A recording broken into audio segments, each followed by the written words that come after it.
The silver SUV lay upside down in the drainage ditch like a beached whale, its wheels still spinning uselessly in the humid afternoon air. Wisps of steam rose from the crumpled hood, mixing with the smell of spilled coffee and radiator fluid. Standing beside the wreckage, completely unbothered and chewing his cud with the serenity of a meditation guru, was my prize bull Ferdinand. His massive head turned slowly to survey the scene as if admiring his handiwork. Inside the overturned vehicle, surrounded by scattered HOA violation notices and what used to be a pristine leather planner, Patricia Garrison was shrieking at a pitch that could shatter wine glasses. She clutched her clipboard to her chest like it was a life preserver, mascara running down her face in dark rivers. Sheriff Thompson crouched beside the shattered window, shaking his head slowly. He looked up at me and said with a weary sigh, "Patricia, I told you last month to stop harassing folks about their animals." Guess Ferdinand here decided to file his own complaint. 2 months before the spectacular display of bovine justice, I had moved to Meadow Ridge Estates, a cookie-cutter subdivision where every lawn was required to be exactly 2 3/4 inches tall and mailboxes had to be painted in one of 4 pre-approved shades of beige. My name is Jake Brennan, and I'm a veterinarian who inherited my uncle's farm property that happened to border this HOA-controlled paradise. The property came with Ferdinand, a 2,000-pound Brahmin with the temperament of a lazy house cat, unless provoked. Patricia Garrison ruled Meadow Ridge Estates with an iron fist wrapped in a pastel cardigan. She was the type of woman who measured hedge heights with a ruler and once tried to fine someone $700 for hanging wind chimes that were, and I quote, too melodious for the neighborhood aesthetic. When she discovered that my property line included a small section technically within the HOA boundaries and that Ferdinand liked to graze there, she made it her personal mission to destroy my peaceful existence. It started with a certified letter printed on HOA letterhead so thick you could use it as a dinner plate. "Mr. Brennan," it read, "it has come to our attention that you are harboring livestock within the visual boundaries of Meadow Ridge Estates. This is a clear violation of Covenant 17.3, subsection B. You have 72 hours to remove the animal or face daily fines of $500. I responded with my own letter, complete with county agricultural exemption paperwork showing that my property predated the HOA by 40 years and was grandfathered in for agricultural use. Patricia did not take this well. She began what can only be described as a campaign of suburban warfare. She installed security cameras on poles aimed directly at my property, claiming she needed to document that dangerous beast for legal purposes. She started leaving printed articles about bull attacks on my doorstep, each one highlighted in aggressive pink marker. She told every neighbor within a 3-block radius that Ferdinand was a menace who had been trained for illegal bullfighting in Mexico, which was particularly impressive fiction considering Ferdinand was born in Kentucky and spent most of his time napping under oak trees. The woman even created a Facebook group called Concerned Citizens Against Dangerous Farm Animals, which had exactly 3 members, herself, her husband, Roger, who never posted anything, and someone named Barbara from 2 states over who thought it was about protecting farm animals, not removing them. Every day, she would post blurry photos of Ferdinand with captions like, "This beast charged at me today," when the photo clearly showed him lying down eating grass. One morning, I found a basket on my porch containing what appeared to be a peace offering of muffins. Upon closer inspection, the muffins had little cards stuck in them that read, "These treats are meat-free, unlike your yard. Time to move that bull." I fed them to Ferdinand, who seemed to enjoy them despite their passive-aggressive seasoning. Patricia watched from her property line with binoculars, probably hoping I would eat one and give her grounds for a poisoning complaint. Her husband, Roger, approached me one afternoon while I was repairing a fence post. He looked around nervously before speaking in a hushed tone. "Jake, I need to apologize for Patricia. Ever since she became HOA president, she's been, well, enthusiastic about enforcement. Last week, she tried to measure our own garden gnome to make sure it met height requirements. I asked him why he stayed married to her. He laughed sadly and said with a shrug, 30 years of marriage, and she wasn't always like this. The HOA presidency changed her. It's like she got drunk on the power of law and regulation. Patricia tried calling animal control 17 times in 1 week. They started recognizing her number and letting it go to voicemail. When she finally got through by calling from a neighbor's phone, Officer Martinez came out, took one look at Ferdinand sleeping peacefully in the shade, gave him a scratch behind the ears, and told Patricia to stop wasting city resources. She demanded his badge number.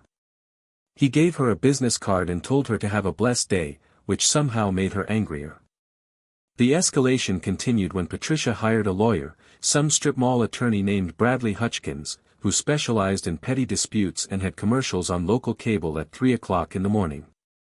He sent me a cease and desist letter so full of legal gibberish that my actual lawyer, who I finally had to hire, laughed for 5 solid minutes after reading it. Apparently, threatening to pursue damages for intentional infliction of emotional distress via cow proximity is not a real legal concept, no matter how many Latin phrases you throw in. Then Patricia made her fatal mistake. She decided to take matters into her own hands. It was a Tuesday afternoon, and I had brought Ferdinand to the front pasture so he could graze on some fresh clover that had sprouted after recent rains. He was on a long lead, perfectly legal, completely calm, bothering absolutely no one. Patricia came roaring down the street in her pristine silver SUV, music blaring, windows down, laying on her horn like she was trying to wake the dead.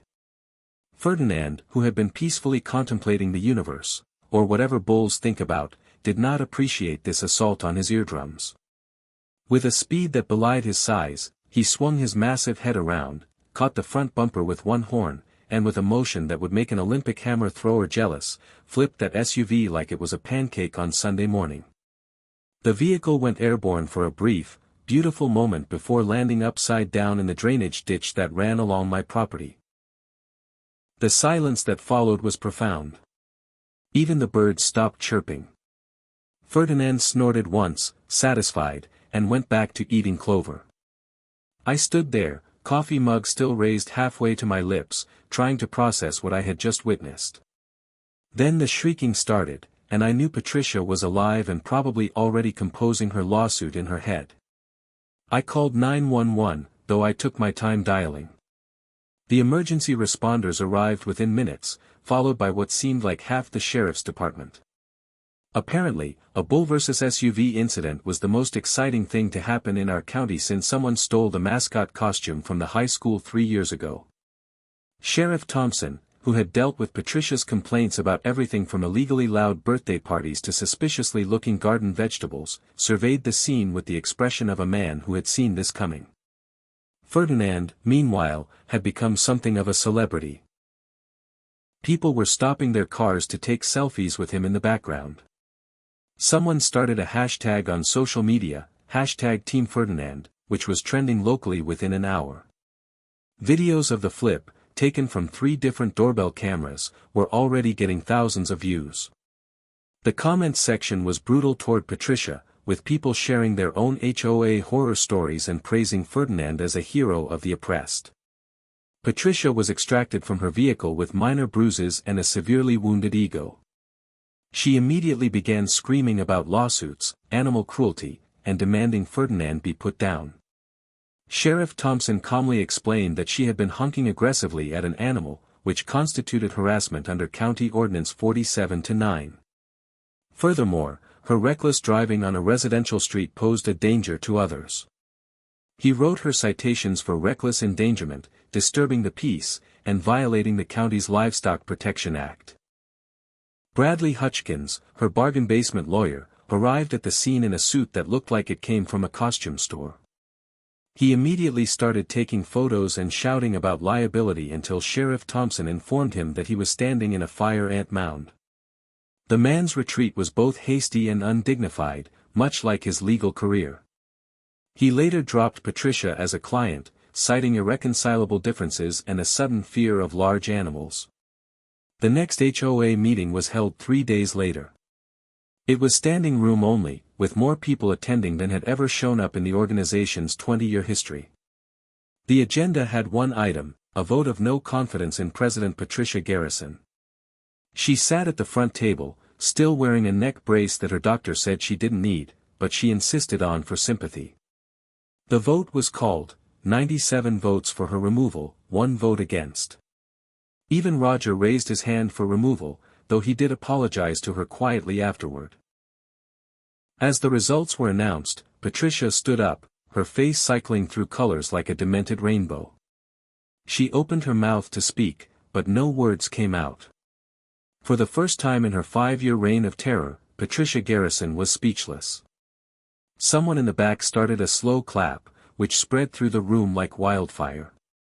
She grabbed her purse and her unnecessary neck brace, storming out to the sound of applause. But the consequences didn't end there. The county prosecutor, who happened to be running for re-election and saw an opportunity for easy publicity, decided to press charges. Patricia was formally charged with animal harassment, reckless endangerment, and destruction of property since she had damaged my fence when her SUV went flying. The story made regional news with headlines like, "Bull wins battle against HOA tyrant," and, "When Karens meet their match." The trial was swift. Patricia's new lawyer, a public defender who looked like he would rather be anywhere else, tried to argue that Ferdinand was a dangerous animal who shouldn't have been near a residential area. The prosecution simply played the doorbell camera footage, which clearly showed Ferdinand peacefully eating before Patricia's automotive assault. They also presented evidence of her harassment campaign, including the 17 animal control calls, the surveillance cameras, and the passive-aggressive muffin incident. The judge, an elderly woman who owned a small farm herself, was not amused by Patricia's behavior. She delivered her verdict with barely concealed satisfaction. Patricia Garrison was found guilty on all counts. She was sentenced to 200 hours of community service at a local animal sanctuary, specifically working with large livestock. She was fined $15,000 for property damage and legal fees. Additionally, she was barred from holding any HOA position for 10 years and required to attend anger management classes. Patricia's jaw dropped so far it looked like she was trying to swallow her own neck brace. She sputtered and stammered, her face turning the exact shade of purple as her former HOA letterhead. $15,000, she shrieked, her voice cracking like a teenager's. 200 hours with animals. This is insane. I demand an appeal. I demand justice. The judge's gavel came down hard, adding another $500 for contempt of court. Patricia fainted right there in the courtroom.